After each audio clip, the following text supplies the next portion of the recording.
All right, Drew, so I want you to tell us about yourself. Well, I'm a young guy originally from the East Coast, DC. That's where we first met.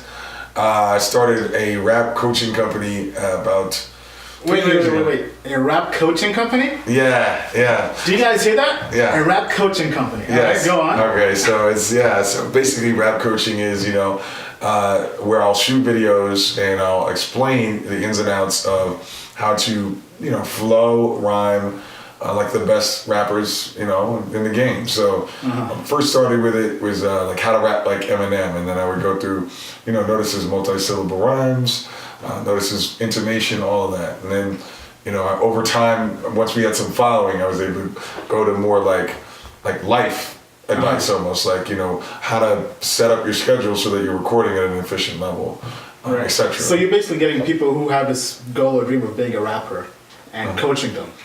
Being that mentor who guides them towards that journey. Exactly. And, me being a guy that's been rapping 15 years and that, I've seen some success in the industry. It was something I think needed to be done. You can learn how to play guitar online. You can learn how to sing online. You can find all kind of stuff. So where did that idea of turning rapping or being a rap coach into a business? Well, honestly, the truth is I was ghostwriting for a guy who his business was basically teaching people how to start their own YouTube business. And this was back in like 2014. So this was in an era in which it was kind of the wild, wild west for YouTube. It wasn't like now where like, if you're like, I want to be a YouTuber, like it's kind of... Now it's kind of blown up. Yeah, blown up.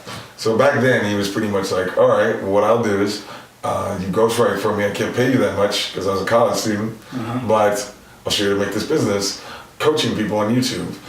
Just tell me something that you're really good at. And I was like, I don't know, rap?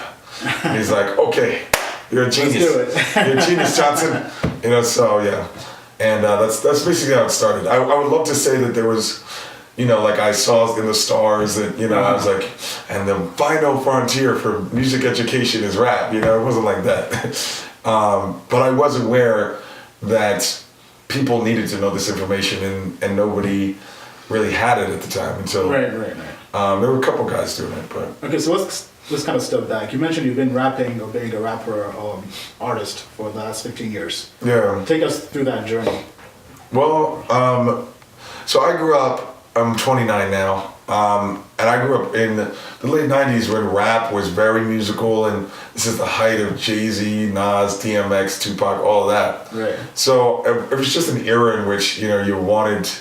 If you wanted to be, like, everyone has to be an entrepreneur now. That's kind of like the cool thing now. Entrepreneur, as they say. Entrepreneur, exactly. But back then, everyone wanted to be a rapper. Still sometimes now as well. But I started writing raps, just sort of idolizing these guys like Eminem, Jay-Z. And I think in hindsight, it kind of gave me acceptance. I'm a skinny kid. It wasn't like I was like tearing them up on the court or nothing like that. But it was a way to get girls. It's a way that people really admire you no matter what their demographic is. Like if a person, I don't know if we can curse, if a person can freestyle, like people are gonna like give you props. So I started doing that. I was a rapper all the way into college. Started doing shows, traveling a little bit. Then I joined a band. So that was right around the time I met you, I think. Yeah, I think so, yeah. Yeah, I was about 21. I was back in college too, I think. Right? Yeah, you're still in college. We go way back, I told you. Yeah, I mean, it's real. So back to when I was broke too. Yeah, exactly. This is the origin story, people. So yeah, I was in this band, and I was the rapper. So around this time, I learned how to play guitar. I mean, so was there any ultimate vision back then? Were you trying to blow up? Were you on the come up? Did you have any goals? I mean, honestly, definitely I wanted to be, Hove. I wanted to be what Drake is now or whatever. Right. That wasn't necessarily exactly where I ended up, but I think that where I'm at now has so much more potential. So like the way I like to say it at 29 is like, I'm old in rap years, I'm young in business years. You know what I mean? Absolutely. So, but yeah, I mean, as far as the band, it had its thing. Then I kind of moved on and started building life. But I was always rapping. I was always doing freestyles. I was always doing songs. I'm sure back in the day, I'm probably freestyling a lot when we were out, hanging out. Yeah. So, it was sort of a gift. I mean, I was fortunate in that regard, that just the right time, right place. I've been doing this thing for a while. This thing called YouTube comes out. You know, there's a platform, and it's a niche that just isn't being spoken to. So right. So you mentioned earlier that you didn't really see YouTube as a viable channel to go to until this guy you were working with kind of told you, hey, why don't you try YouTube? Yeah, right? Was there a reason for that, or were you just thinking about something totally different?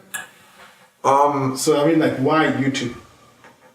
Well, I think, now, truth be told, you know, I'd done a couple training videos on like how to do guitar. So I'd done some YouTube, like how to solo, like, you know, a rock star. So I'd done a couple. And so I think maybe I was aware that it was possible, but it wasn't that I was avoiding it. It was just, I didn't think, I had not made the business connection. Because like I said, in 2014, like the idea of starting a business and doing a YouTube channel is kind of foreign. You know, it wasn't like it is now. You know, where everybody's got a fucking YouTube channel. Right. Everyone's got a YouTube channel.